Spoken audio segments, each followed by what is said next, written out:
नमस्कार दोस्तों, ई दृष्टि के YouTube चैनल ऑफिशियल चैनल पे आप लोगों का स्वागत है। मेरा नाम है नवीन कुमार। और कैसे हैं भैया आप सब? आशा करता हूं आप सब ठीक होंगे। तो संसद वाला पार्ट है, बड़ा इंपॉर्टेंट टॉपिक है। संसद के मैंने बताया कि भाई 3 अंग होते हैं, एक लोकसभा, राज्यसभा और राष्ट्रपति।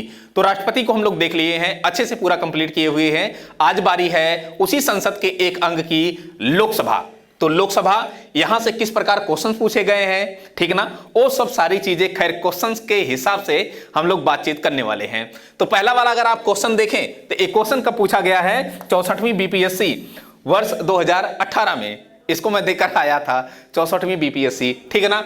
तो लोकसभा का सदस्य चुने जाने के लिए एक व्यक्ति की किस आयु से कम नहीं होनी चाहिए? लोकसभा का सदस्य चुने जाने के लिए एक व्यक्ति को किस आयु से कम नहीं होना चाहिए, एक क्वेश्चन कह रहा है। तो आपको मैं बताते चलूं कि यहां आप यह ध्यान में रखिएगा कि लोकसभा अगर जानना है कि न्यूनतम आयु इस सदस्यों की कितनी होती है, तो उसी के साथ आप विधानसभा को भी जान लीजिएगा, ठीक है ना।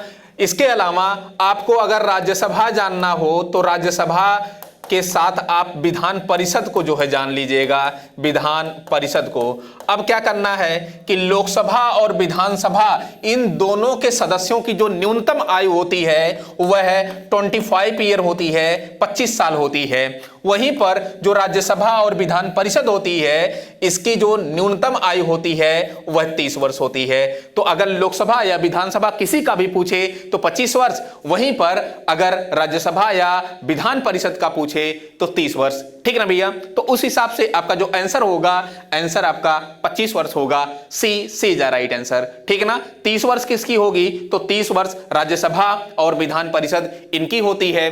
18 वर्ष की आयु में लोग चुनाव डालते हैं। आपको पता होगा कि 61वां संविधान संशोधन 1989 के द्वारा जो वोटिंग की आयु एक समय 21 वर्ष थी, उसको अब जो है घटा करके 18 वर्ष कर दिया गया है।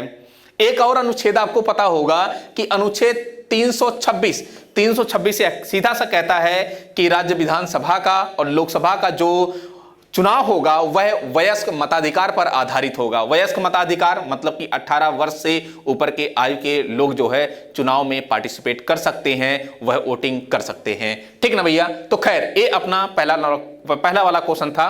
ये 64वीं बीपीएससी में क्वेश्चन पूछा गया था। नेक्स्ट क्वेश्चन क्या कह रहा है? क्वेश्चन नंबर 2 जरा देखना। कह रहा है कि लोकसभा के लिए निर्वाचन के बारे में निम्नलिखित में से कौन सा कथन सही नहीं है? ये देखिए, कह रहा है कि कौन सा कथन सही नहीं है और लोकसभा के निर्वाचन के बारे में क्वेश्चन पूछ लिया है। आपको मैं बताऊं कि भारत का जो केंद्रीय निर्वाचन आयोग होता है वही सारी चीजें करवाता है, चाहे वो लोकसभा का चुनाव हो, विधानसभा का चुनाव हो, राष्ट्रपति का चुनाव हो, उपराष्ट्रपति का चुनाव हो, जो भी चुनाव होते हैं अधिकाधिक वह केंद्रीय निर्वाचन आयोग करवाता है, ठीक है ना। निर्वाचन, अब ये क्या कह रहा है कि लोकसभा के लिए निर्वाचन के बारे में निम्नलिखित में से कौन सा कथन सही नहीं है? निर्वाचन वयस्क मताधिकार पर आधारित होता है। अरे भैया, जहां जनता चुनेगी, जहां जनता वोट करेगी डायरेक्टली, उसी को हम वयस्क मताधिकार, उसी को हम प्रत्यक्ष निर्वाचन कहते हैं। ये तो आपको जानना चाहिए। हमने अभी बताया कि अनुच्छेद 326 के माध्यम से पता चलता है कि भाई लोकसभा और विधानसभा इन दोनों का जो चुनाव होगा वह वयस्क मताधिकार पर आधारित होगा। तो ये आर्टिकल 326 से पूछा गया है, मतलब कि अनुच्छेद 326 से लेकर कहीं न कहीं क्वेश्चन पूछा गया है। फिर कह रहा है कि निर्वाचनों का संचालन निर्वाचन आयोग करता है। तो आपको अभी हमने बताया कि चाहे लोकसभा हो, राज्यसभा हो, राज्य विधान परिषद हो, विधानसभा हो, ठीक ना, राष्ट्रपति का चुनाव हो, उपराष्ट्रपति का चुनाव हो, तो इन सब का जो संचालन करेगा वह केंद्रीय निर्वाचन आयोग करता है। तो ये भी ऑप्शन आपका सही है। फिर कह रहा है कि निर्वाचनों के लिए मतदाताओं की सूची को राष्ट्रपति के निर्देशन और नियंत्रण में तैयार किया जाता है। यही तो इसका गलत है। कह रहा है कि कौन सा सही नहीं है? यही तो सही नहीं है, क्योंकि इसका जो मतदाताओं का एक प्रकार से सूची तैयार की जाती है वह राष्ट्रपति के द्वारा नहीं तैयार की जाती, इसके नियंत्रण में नहीं तैयार की जाती, बल्कि निर्वाचन आयोग के द्वारा, निर्वाचन आयोग और केंद्रीय निर्वाचन आयोग के द्वारा ये सब चीजें तय की जाती हैं। ठीक ना भैया, तो यही सी वाला, सी इज राइट आंसर आपका हो जाएगा। नीचे खैर पढ़ लीजिए, निर्वाचन आयोग के अनुरोध पर राष्ट्रपति निर्वाचन आयोग को उनके कार्यों के निर्वहन के लिए आवश्यक कर्मचारी वृत्ति उपलब्ध करवाते हैं। तो ये भी आपका ऑप्शन सही है। तो केवल सी ऑप्शन ऐसा है जो सही नहीं है, वही सही नहीं आपसे पूछ रहा है। क्वेश्चन कब पूछा गया? तो यूपी पीसीएस मेंस 2011 में क्वेश्चन पूछा गया, बड़ा अच्छा इंपॉर्टेंट क्वेश्चन था। नेक्स्ट क्वेश्चन है, क्वेश्चन नंबर जरा 3 देखना। ये बार बार क्वेश्चन पूछता है 84वां संविधान संशोधन को लेकर। तो 84वां संविधान संशोधन अधिनियम के द्वारा लोकसभा की कुल सदस्य सीटों की संख्या का निर्धारण 1971 की जनगणना के आधार पर कर दिया गया। ये तब तक बदली नहीं जाएगी जब तक एक वर्ष विशेष के बाद पहली जनगणना नहीं होगी। यह वर्ष विशेष है। तो आपको मैं बताते चलूं कि वर्ष 2026 है, इसका ऑप्शन 2026 तक एज इट इज अभी जो है जिस प्रकार चुनाव हो रहा है और जिसका आधार 1971 की जनगणना को लिया गया है, यह 2026 तक चलता रहेगा। उसके बाद जो है जनगणना होगी, उसी के आधार पर फिर जनसंख्या के आधार पर नए लोकसभा सीटों का जो है एक प्रकार से जो है निर्धारण होगा, तय होगा। जायज है कि लोकसभा सीटों की संख्या जो वर्तमान में अधिकतम 550 है, वो कुछ ना कुछ बढ़ेगी ही, कुछ ना कुछ क्या, काफी ज्यादा बढ़ेगी। ठीक ना? तो 2026 तक ये जो जनगणना का आधार होगा, यह 1971 की जनगणना का आधार लिया जाएगा जनसंख्या के लिए। ठीक ना भैया? आते हैं नेक्स्ट क्वेश्चन। क्वेश्चन नंबर जरा देखना, लोकसभा के सदस्यों की जो अधिकतम संख्या निर्धारित की गई है वह है। अब देखिए, ये बड़ा अच्छा क्वेश्चन है, अपडेटेड एकदम क्वेश्चन है। एक क्वेश्चन कब पूछा गया? वर्ष 2006 में पूछा गया। ये ऑप्शन पता नहीं क्यों नहीं दिया। मैं आपको बताते चलूं कि इसका जो ऑप्शन है यह 550 है। अगर मान लीजिए कि 552 रहता तो क्या होता? इतने समय तो हो जाता। इतने समय जो क्वेश्चन पूछा गया है अधिकतम सदस्यों की संख्या, तो 552 हो जाती। लेकिन वर्तमान में अगर हम कहें तो अधिकतम सदस्यों की संख्या जो लोकसभा में है वो 550 है। थोड़ा सा स्लाइड के माध्यम से हम इसको डिस्कस करेंगे, ऐसे कि लोकसभा देख लेते हैं लोकसभा, और इसकी अगर हम संरचना देखें, संरचना, तो संरचना में एक चीज तो ये पाते हैं कि टोटल 552 सदस्यों को पहले लेते हैं, और 552 सदस्यों में आपको बताते चलूं कि 530 सदस्य हैं यह राज्यों से निर्वाचित होते हैं, राज्यों से, और 20 सदस्य ऐसे हैं, यह 20 सदस्य यह केंद्र शासित प्रदेशों से निर्वाचित होते हैं, केंद्र शासित प्रदेशों से निर्वाचित होते हैं। इसके अलावा 2 सदस्य ऐसे थे, इन 2 सदस्यों को राष्ट्रपति के द्वारा मनोनीत किया जाता था भैया। और ये 2 सदस्य कौन हैं जिनको राष्ट्रपति मनोनीत करता था? तो ये आंग्ल भारतीय सदस्य हैं, आंग्ल भारतीय सदस्य हैं। लेकिन अब सुनना जरा, यहां पर एक बदलाव हुआ है। 104वां संविधान संशोधन लाया गया है, 104वां संविधान संशोधन अधिनियम 2019। ये संविधान संशोधन ला करके ए वाला जो प्रावधान है, राष्ट्रपति को जो एक पावर दी गई है, शक्ति दी गई है कि 2 आंग्ल भारतीय सदस्यों को लोकसभा में मनोनीत कर सकता है, इसी के प्रावधान को समाप्त कर दिया गया। कुल मिलाजुलाकर जो सदस्यों की संख्या, अधिकतम सदस्यों की संख्या 552 हुआ करती थी, अब इतने समय वो घट करके 550 हो गई है। ठीक ना भैया? तो इतना चीज आपने इसमें जाना। लेकिन मैं आपको यह भी बताते चलूं कि लोकसभा राज्य विधानसभा से किस प्रकार अटैच है 104वां संविधान संशोधन, या फिर कहें कि आरक्षण से किस प्रकार अटैच्ड है, यहां से क्वेश्चन बार बार पूछा जाता है। तो थोड़ा सा हम लोग 104वां संविधान संशोधन अधिनियम 2019 को डिस्कस कर लेते हैं, देन आगे बढ़ते हैं। ठीक ना भैया? फिर आते हैं 104वां संविधान संशोधन। 104वां संविधान संशोधन अधिनियम, ये अधिनियम लाया गया था एक्चुअली 2019 में। ठीक ना? ये क्या है? तो एक तो आपको यह जानना चाहिए कि लोकसभा और विधानसभा ध्यान से एकदम सुनिएगा। लोकसभा में 2 सदस्यों को जो आंग्ल भारतीय सदस्य हैं, ये प्रावधान था आंग्ल भारतीय सदस्य हैं, ये प्रावधान था। अनुच्छेद भी जान लीजिए कि इसका जो अनुच्छेद है, अनुच्छेद 331, ठीक ना। अनुच्छेद 331 के तहत लोकसभा में 2 सदस्यों को, जो आंग्ल भारतीय सदस्य हैं, इनको मनोनीत करता था राष्ट्रपति। इनको राष्ट्रपति द्वारा जो है मनोनीत किया जाता था, ठीक ना भैया, अनुच्छेद 331 के तहत। फिर विधानसभा में एक आंग्ल भारतीय सदस्य को राज्यपाल के द्वारा मनोनीत किया जाता था। और इसका जो आर्टिकल है, इसका जो अनुच्छेद है, यह अनुच्छेद 333 के तहत विधानसभा में राज्यपाल मनोनीत करता था एक आंग्ल भारतीय सदस्य को। लेकिन इस 104वें संविधान संशोधन अधिनियम 2019 के माध्यम से ये जो नियुक्त मनोनीत किए जा रहे हैं, चाहे वो लोकसभा में या विधानसभा में, चाहे वो राष्ट्रपति के द्वारा या राज्यपाल के द्वारा, अब इस प्रावधान को समाप्त कर दिया गया है। यही मैं आपको बताने वाला था। इस प्रावधान को समाप्त कर दिया गया है। अब कोई भी मनोनीत नहीं किया जाएगा लोकसभा में। जो आंग्ल भारतीय 2 मनोनीत किए जाते थे, अब नहीं किए जाएंगे। वहीं पर जो राज्यपाल मनोनीत करता था एक आंग्ल भारतीय सदस्य को विधानसभा में, वो मनोनीत नहीं किया जाएगा। तो ये आपको आर्टिकल ध्यान में रखना है। और साथ ही साथ 104वां संविधान संशोधन 2019 ये आपको याद रखना है, ठीक ना भैया। एक चीज आपको मजे की बात बताऊं कि यहां पर एक प्रावधान और किया गया है। वो क्या किया गया है, सुनना जरा। लोकसभा में और विधानसभा में, ये भी दोनों उसी से रिलेट है, लोकसभा और विधानसभा।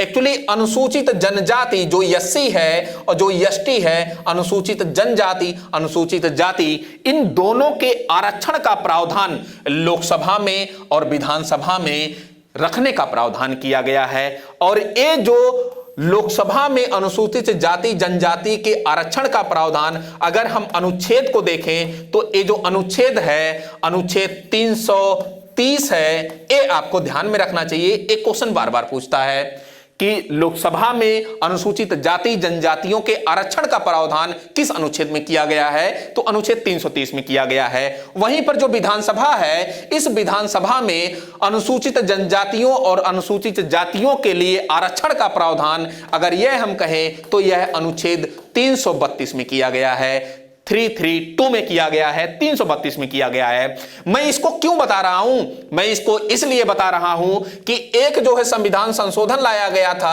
95वां संविधान संशोधन अधिनियम 2009 लाया गया था। और इसके अनुसार कहा गया, 95वें संविधान संशोधन अधिनियम 2009 के माध्यम से कहा गया कि लोकसभा और विधानसभा में जो अनुसूचित जाति अनुसूचित जनजातियों को आरक्षण दिया जा रहा है, यह वर्ष 2020 तक दिया जाएगा, वर्ष 2020 तक दिया जाएगा दोस्तों।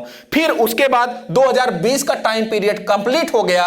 उसी के देखते हुए, इसी प्रावधान को देखते हुए 104वां संविधान संशोधन अधिनियम 2019 लाया गया और कहा गया कि भैया ये जो 2020 में खत्म हो रहा था, इसको 10 वर्ष और बढ़ा दीजिए, 10 वर्ष और बढ़ा दीजिए। तो 10 वर्ष बढ़ा करके इसको 2030 आरक्षण का प्रावधान कर दिया गया। मतलब क्या हुआ कि लोकसभा और विधानसभा में जो अनुसूचित जाति और जनजातियों को आरक्षण का प्रावधान किया गया था, उस आरक्षण के प्रावधान को 10 वर्ष और इंक्रीज करके ये 2030 कर दिया गया है। यही मैं आपको बताने वाला था। आर्टिकल इसको आप ध्यान में रखेंगे, 330 लोकसभा के लिए, एससी एसटी आरक्षण के लिए, और वहीं विधानसभा में अनुच्छेद 334 332 ये आप याद रखेंगे, ठीक ना। तो इतना कुछ हमने ये डिस्कस किया। अब आते हैं क्वेश्चन पे। अब क्वेश्चन आप देखेंगे तो आसानी से आपके क्वेश्चंस हो जाएंगे। क्या कह रहा है कि भारतीय संविधान के किस अनुच्छेद के अंतर्गत लोकसभा में अनुसूचित जातियों के आरक्षण का प्रावधान किया गया। ये लीजिए क्वेश्चन पूछ लिया वर्ष 2018 में 64वीं बीपीएससी में बड़ा इंपॉर्टेंट क्वेश्चन पूछा। तो आई होप अब आपको सोचना नहीं पड़ेगा, अब आपको सोचना नहीं पड़ेगा। अनुच्छेद 330 में सीधा सा कहा गया है कि अगर अनुसूचित जाति और जनजातियों के आरक्षण की बात लोकसभा में जैसे आए वैसे आप अनुच्छेद 330 कर दीजिए। लेकिन 332 कब करना है, जब विधानसभा में अनुसूचित जातियों, जब विधानसभा की बात आए, विधानसभा की बात आए दोस्तों, और विधानसभा में अनुसूचित मतलब एससी और एसटी के आरक्षण की बात आए तो वह अनुच्छेद 332 हो जाएगा दोस्तों, 332 हो जाएगा। और 331 हमने क्या बताया?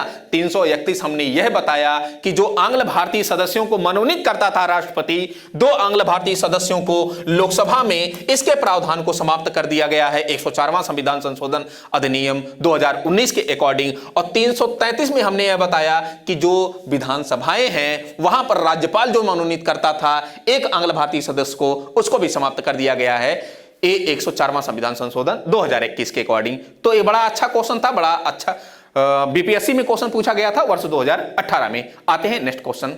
क्वेश्चन नंबर 6 जरा देखना क्या कह रहा है। क्वेश्चन कह रहा है कि लोकसभा में अनुसूचित जातियों के लिए आरक्षित स्थानों की संख्या कितनी है। वही अभी अभी हमने बताया कि अनुच्छेद 330 और यह बताया कि भैया अनुसूचित जो जाति है और अनुसूचित जो जनजाति है इसका आरक्षण का प्रावधान किया गया है। कहां पे किया गया है दोस्तों? लोकसभा में किया गया है। और ये लोकसभा में सवाल है कि जब आरक्षण का प्रावधान किया गया है तो उसके सीटों की संख्या कुछ निर्धारित होगी ना। हाँ, यह निर्धारित है। और यह लोकसभा में आपको बताते चलूं कि जो एससी हैं इनकी संख्या 84 निर्धारित है। और जो एसटी हैं, एसटी मतलब कि अनुसूचित जनजाति, जो शेड्यूल्ड ट्राइब्ड हैं, अनुसूचित जनजातियां हैं, उनके लिए ये संख्या 47 है, 47 है। ठीक ना? तो दोनों चीजें आपको याद रखनी पड़ेंगी। एक क्वेश्चन बड़ा इंपॉर्टेंट क्वेश्चन है, बार बार क्वेश्चन पूछे जाने वाला है। ठीक है ना? तो 84 संख्या होगी इसकी। लेकिन वहीं पर अगर हम एसटी की बात करें, एसटी की शेड्यूल्ड ट्राइब की, तो उसकी संख्या टोटल 47 होगी, 47 होगी। ठीक ना भैया? एमपीपीसीएस प्री वर्ष 2018 में क्वेश्चन ए पूछा गया है। नेक्स्ट क्वेश्चन आते हैं, क्वेश्चन नंबर 7। क्या कह रहा है क्वेश्चन नंबर 7? लोकसभा को उसके कार्यकाल की समाप्ति के पूर्व ही भंग किया जा सकता है। अब देखिए, अब मैं आपको बताते चलूं कि संसद के दो सदन, एक तो लोकसभा होती है और दूसरा राज्यसभा होती है। ठीक ना भैया? लोकसभा जो होती है इसको हम निम्न सदन कहते हैं, और जो राज्यसभा होती है इसको हम उच्च सदन कहते हैं। लोकसभा जो होती है यह अस्थायी सदन होती है, जो राज्यसभा होती है यह स्थायी सदन होती है। जो अस्थायी सदन होगा वह भंग नहीं किया जा सकता, जो अस्थायी सदन होगा उसी को भंग किया जा सकता है। तो सवाल है कि इसको कौन भंग कर सकता है? इसको राष्ट्रपति भंग कर सकता है। हालांकि राष्ट्रपति को भंग करने के लिए, लोकसभा को भंग करने के लिए मंत्री परिषद की परामर्श या मंत्री परिषद की सलाह जरूरी होती है। ठीक ना भैया? तो अब आप ऑप्शन देख लीजिए। राष्ट्रपति द्वारा उसके इच्छानुसार, नहीं इच्छानुसार थोड़ा होगा, अध्यक्ष द्वारा, स्पीकर द्वारा थोड़ा स्पीकर करेगा, राष्ट्रपति द्वारा मंत्रिपरिषद की सलाह पर। अरे भैया यही वाला आंसर है। ठीक है ना? सी इज द राइट आंसर। राष्ट्रपति द्वारा अध्यक्ष की सलाह पर। नहीं ये नहीं। तो 1995 में एक क्वेश्चन आया बीपीएससी, जो 40वीं बीपीएससी हुई थी, उसी में एक क्वेश्चन, बड़ा अच्छा इंपॉर्टेंट क्वेश्चन पूछा। यहां पर एक चीज मैं आपको बताते चलूं कि भाई मान लीजिए कि भंग करता है, एक चीज ए करके पूछता है कि संसद होती है, संसद इसकी जो है बैठक को अगर पूछे कि आहूत कौन करता है, बैठक को बुलाता कौन है, तो ये बैठक को बुलाता है राष्ट्रपति बुलाता है। ठीक ना दोस्तों? अगर मैं ये कहूं कि संसद का 17वां कौन करता है, 17वां कौन करता है, आपकी बार बीपीएससी में यही क्वेश्चन करके पूछा, बड़ा सिंपल, बड़ा अच्छा, बड़ा घुमाऊ क्वेश्चन पूछा था, 17वां को लेकर क्वेश्चन पूछा था। तो 17वां जो करता है वह है कौन है दोस्तों? राष्ट्रपति है। इसको आप ध्यान में रखेंगे। ठीक ना? फिर अगर मैं ये कहूं कि सदन का विघटन कौन करता है, विघटन कौन करता है, लोकसभा का विघटन कौन करता है, तो अभी अभी आपने देखा कि भाई इसको कौन करेगा? राष्ट्रपति करेगा, राष्ट्रपति। लेकिन जैसे ही स्थगन की बात आती है, जैसे ही सत्र के स्थगन की बात आती है, जैसे ही स्थगन की बात आती है, स्थगन की, तो यह स्थगन का काम जो है यह लोकसभा अध्यक्ष अर्थात स्पीकर करता है। ये सब सारी चीजें जो की पॉइंट है वो आपको जानना ही चाहिए। ठीक ना भैया? तो एक क्वेश्चन कब पूछा गया? 1995 में। खैर इसका जो आंसर होगा यह है राष्ट्रपति द्वारा मंत्रिपरिषद की सलाह पर कार्यकाल की समाप्ति से पूर्व ही लोकसभा को राष्ट्रपति भंग कर सकता है। ठीक है ना। आते हैं नेक्स्ट क्वेश्चन, क्वेश्चन नंबर 8 जरा देखना। निम्नलिखित कथनों पर विचार कीजिए। भारत का राष्ट्रपति ऐसे स्थान पर जो वह ठीक समय से संसद का सत्र आहूत कर सकता है। ये आप आर्टिकल जब 85 पढ़ेंगे, आर्टिकल 85, तो आर्टिकल 85 का सब क्लास 1 कहता है, सीधा सा कहता है कि राष्ट्रपति अपने इच्छा अनुसार जिस स्थान को जिस समय वो चाहे संसद की जो है बैठक को आहूत कर सकता है, उसको बुला सकता है।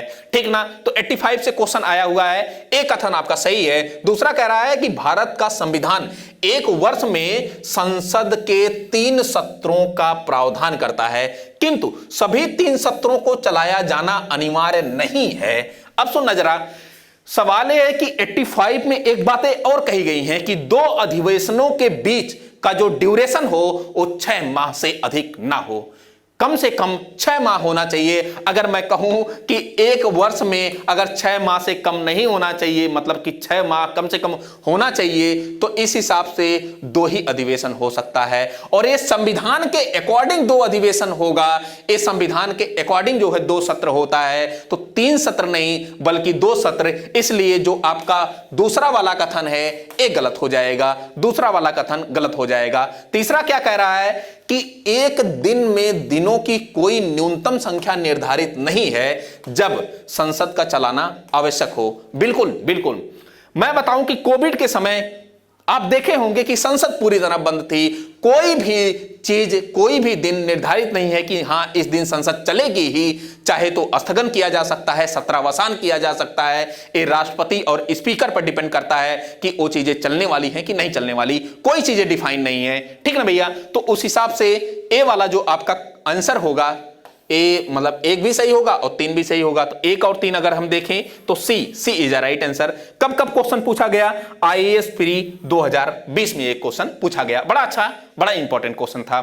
नेक्स्ट क्वेश्चन आते हैं, क्वेश्चन नंबर 9 जरा देखना। कह रहा है कि लोकसभा की बैठक समाप्त की जा सकती है। ये देखिए, लोकसभा की बैठक समाप्त की जा सकती है। तो लोकसभा की बैठक कब समाप्त होगी? चाहे तो स्थगन कर दिया जाए, और ये स्थगन किसके द्वारा किया जाएगा? स्पीकर के द्वारा किया जाएगा, तब भी बैठक समाप्त हो जाएगी दोस्तों।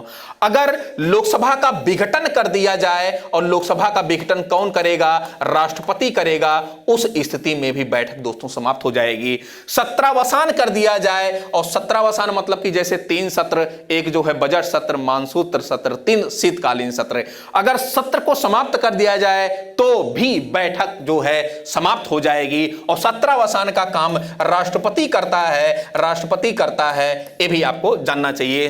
तो कुल मिलाकर तीनों ही कंडीशंस में बैठक समाप्त हो जाएगी। उस स्थिति में जो आपका ऑप्शन होगा, ऑप्शन डी होगा। D is the right answer. एक कब क्वेश्चन पूछा गया? यूपीपीसीएस प्री वर्ष 2000 में एक क्वेश्चन पूछा गया है। ठीक ना भैया। आते हैं नेक्स्ट क्वेश्चन।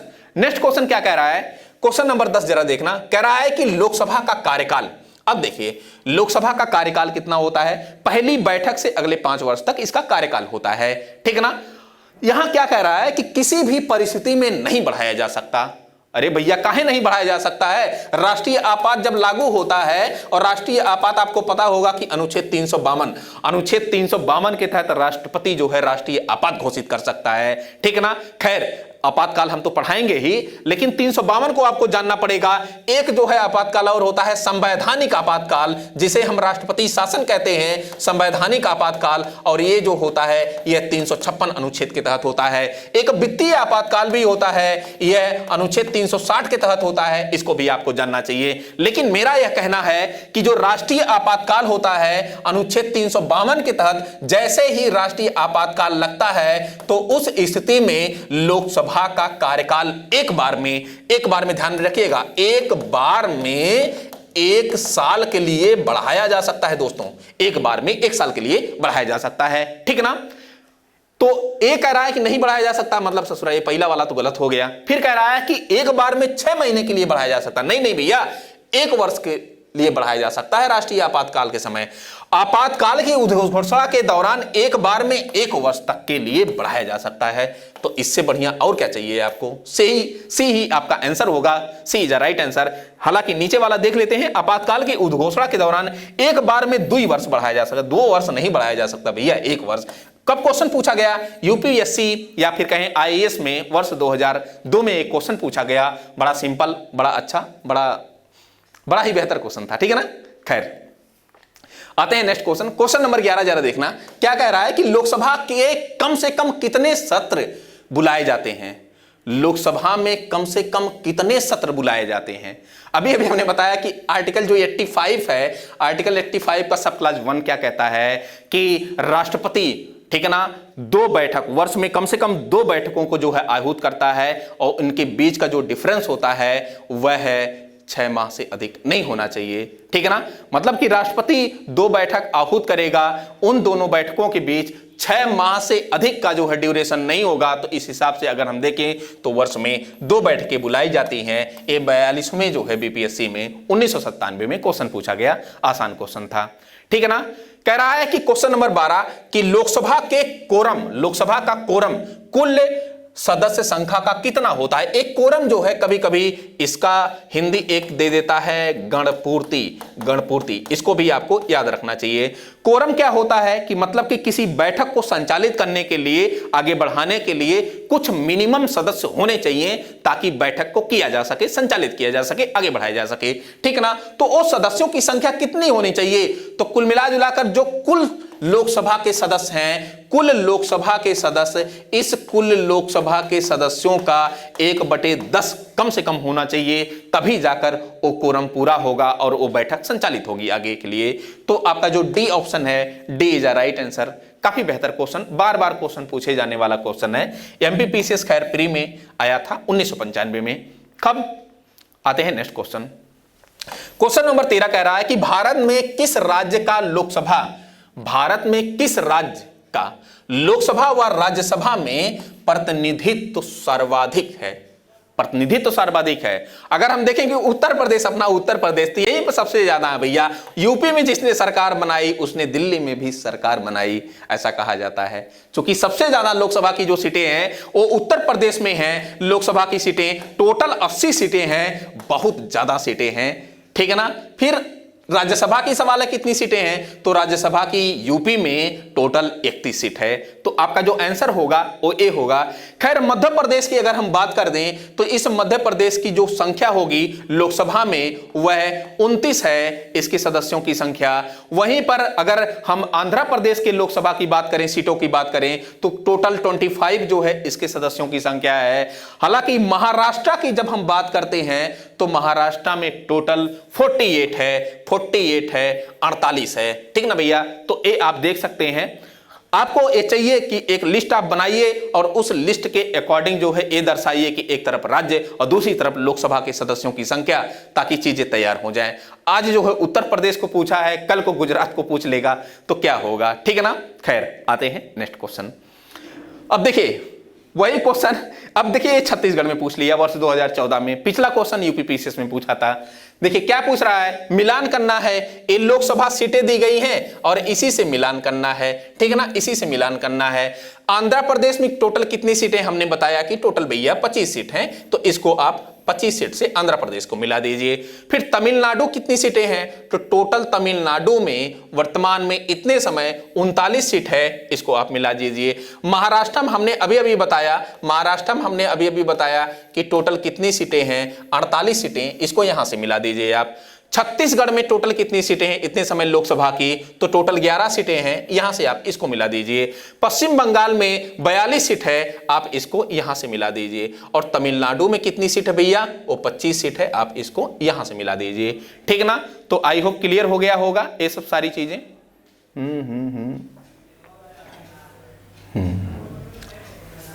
आंध्र प्रदेश, आंध्र प्रदेश, एक मिनट ऐसे जरा देखना, आंध्र प्रदेश से मिलाइए टोटल 25 सीट, ठीक है ना। फिर उसके बाद महाराष्ट्र से मिलाइए 48 सीट, छत्तीसगढ़ से मिलाइए आप 11 सीट, पश्चिम बंगाल से मिलाइए 42 सीट, ठीक है ना। और आप तमिलनाडु एक बच रहा है, इसको 39 से मिला दीजिए, ठीक है ना। तो ये आपका जो है लोकसभा सदस्यों की जो है राज्यों के हिसाब से संख्या है। आते हैं नेक्स्ट क्वेश्चन। नेक्स्ट क्वेश्चन क्या है, कह रहा है कि लोकसभा का पहला आम चुनाव कब हुआ था। 1952 में हुआ था ये पहला आम चुनाव। एक बार बार क्वेश्चन पूछा जाता है, 1997 में बीपीएससी में, उत्तराखंड में पूछा गया, एमपीपीसीएस में तो बार बार क्वेश्चन पूछा जाता है, ठीक है ना। 1949 का अगर दौर जानना हो तो यहां पर जो है संविधान सभा के द्वारा संविधान को स्वीकार किया गया था, अंगीकृत किया गया था, अधिनियमित किया गया था, इसको आप देख सकते हैं। और 26 जनवरी 1950 को गया है अपना संविधान पूरी तरह लागू हो गया था। ठीक है ना भैया। आते हैं नेक्स्ट क्वेश्चन। क्वेश्चन देखिए क्या है, क्वेश्चन नंबर 16 आईएएस 2017 में क्वेश्चन पूछा गया है। कह रहा है कि निम्नलिखित कथनों पर विचार कीजिए। लोकसभा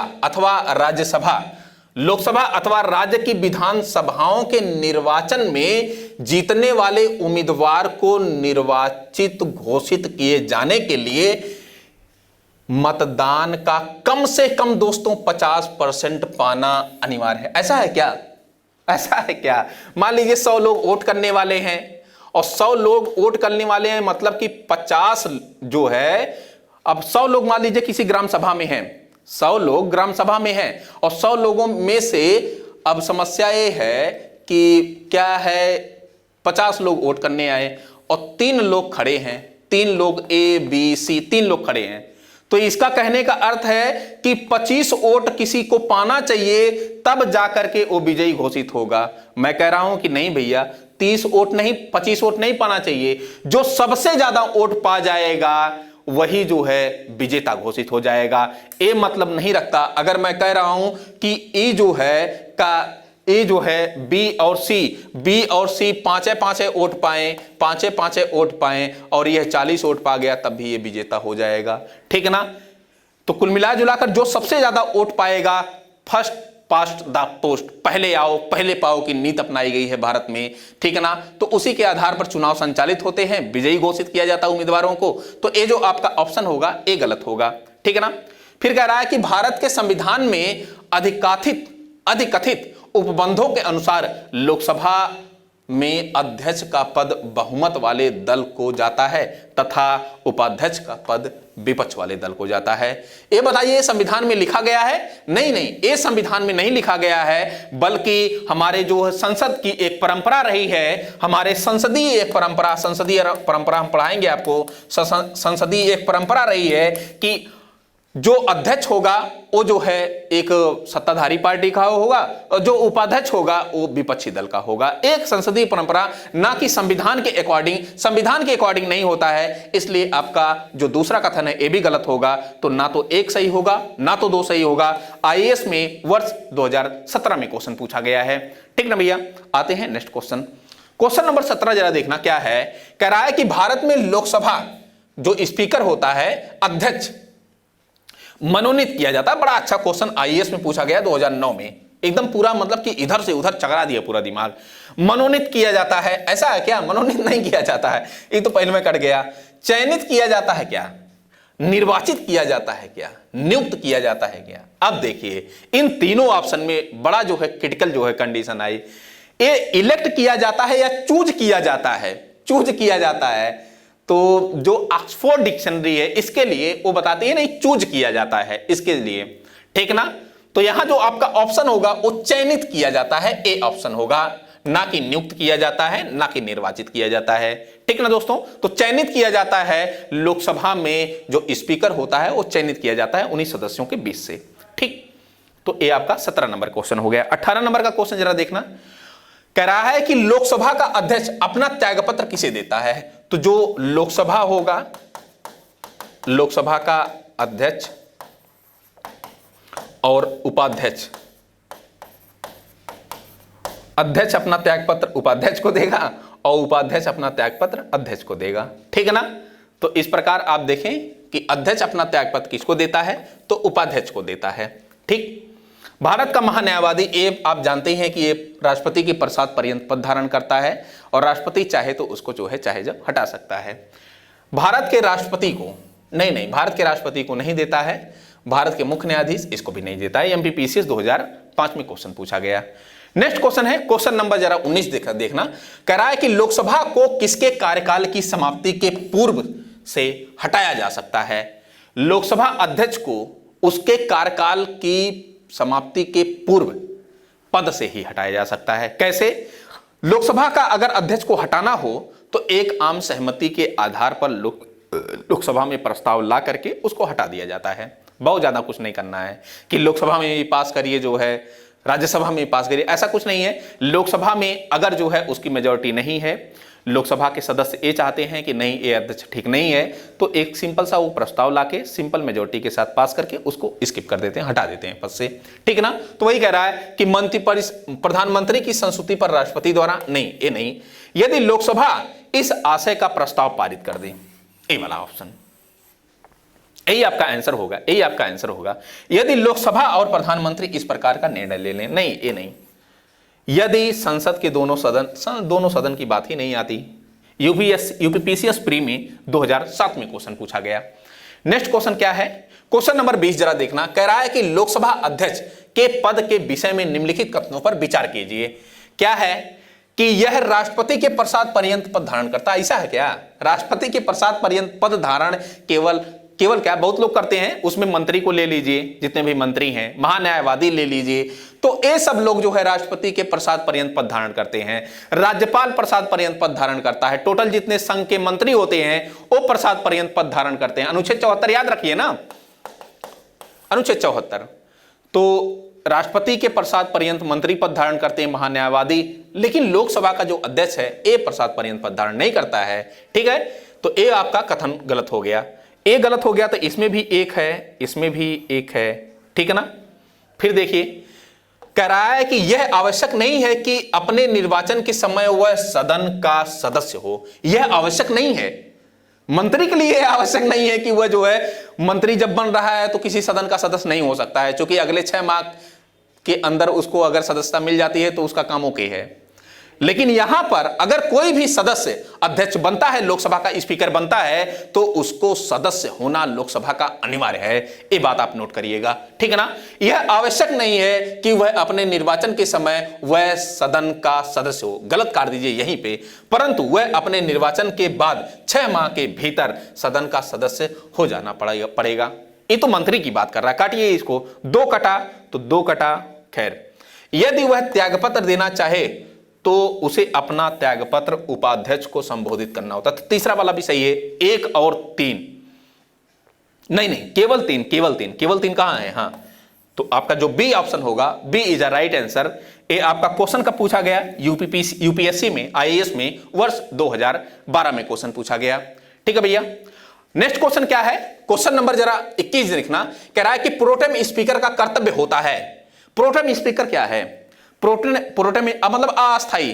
जैसे संविधान सभा में आपको पढ़ा रहा था, तो पहली संविधान सभा की जब बैठक बताया 9 दिसंबर 1946 को संविधान सभा की पहली बैठक हुई थी, और उतने समय सबसे जो बुजुर्ग सदस्य थे, वरिष्ठ जो सदस्य थे, डॉक्टर सच्चिदानंद सिन्हा, उन्हीं को प्रोटेम स्पीकर बना दिया गया, अस्थायी अध्यक्ष बना दिया गया। और उसी अस्थायी अध्यक्ष की बात कर रहा है स्पीकर, उसी अस्थायी अध्यक्ष की बात कर रहा है, प्रोटेम स्पीकर की बात कर रहा है, ठीक है ना। तो इसका काम क्या होता है कि इसको राष्ट्रपति के द्वारा जो है नियुक्त किया जाता है। फिर ये जो है क्या करता है कि लोकसभा के जो जितने सदस्य होते हैं उनको शपथ दिलवाता है। जैसे ही ये जो लोकसभा के अध्यक्ष होता है उसके चुनाव में भी सहयोग करता है। जैसे लोकसभा का अध्यक्ष चुन लिया जाता है, इसका पद समाप्त हो जाता है, यही इसका काम है।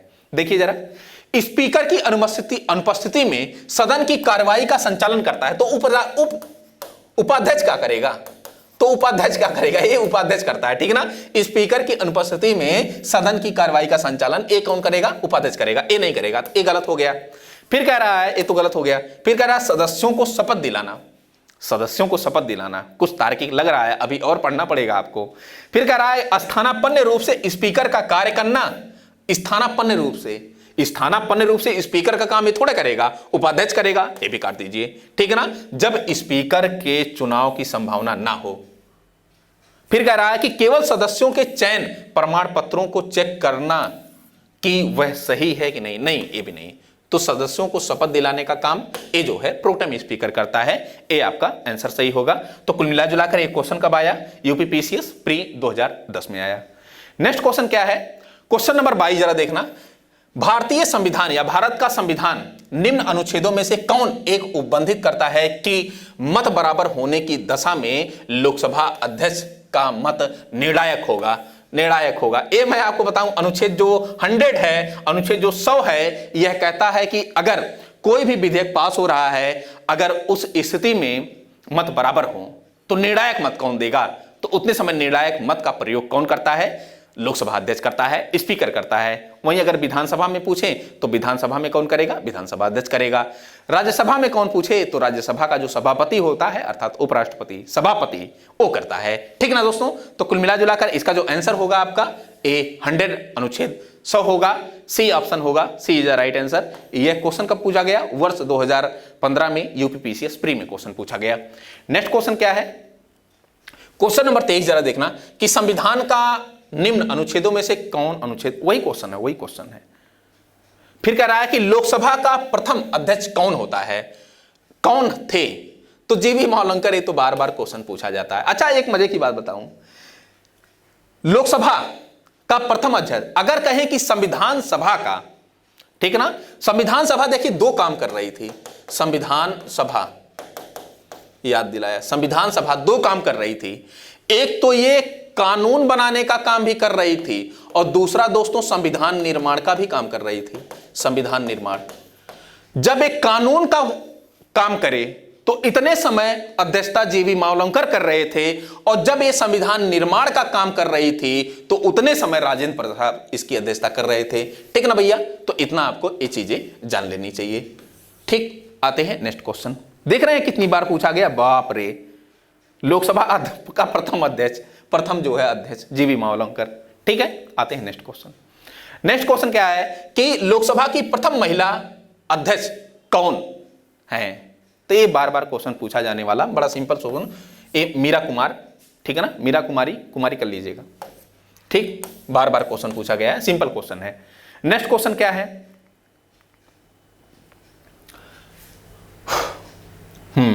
निम्नलिखित में से कौन,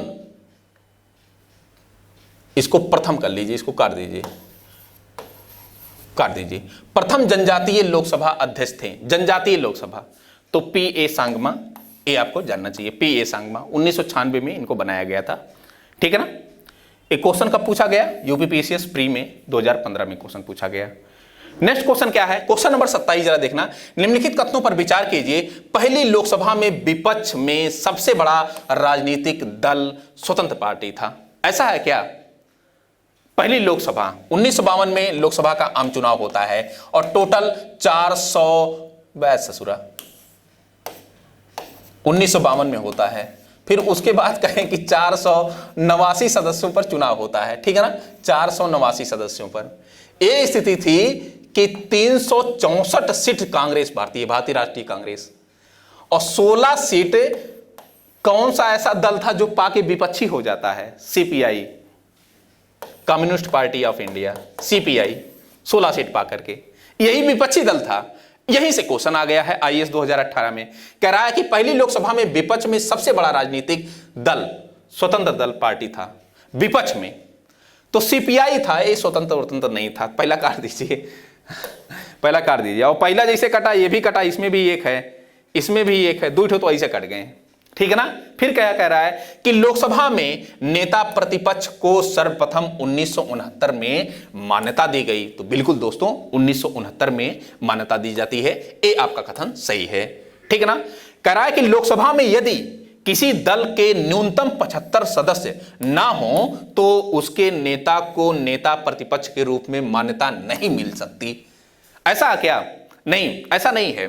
मैं आपको बताते चलूं कि टोटल लोकसभा के जो सदस्यों की संख्या है, इसका अगर 1/10 भाग अगर नहीं मिलती है, ठीक है ना, अगर कोई विपक्षी दल नहीं प्राप्त करता है तो वो प्रतिपक्ष में नहीं आएगा, विपक्ष के प्रतिपक्ष में नहीं आएगा। कुल मिला जुलाकर अगर 1/10 भाग कहें, टोटल सीटों की संख्या अगर हम 550 मांगे अधिकतम और 1/10 करें तो टोटल हमको 55 सीट प्राप्त होनी चाहिए। मतलब कि विपक्षी दल को 55 सीट हासिल होनी चाहिए, तभी जाकर वो विपक्ष का काम कर पाएगा।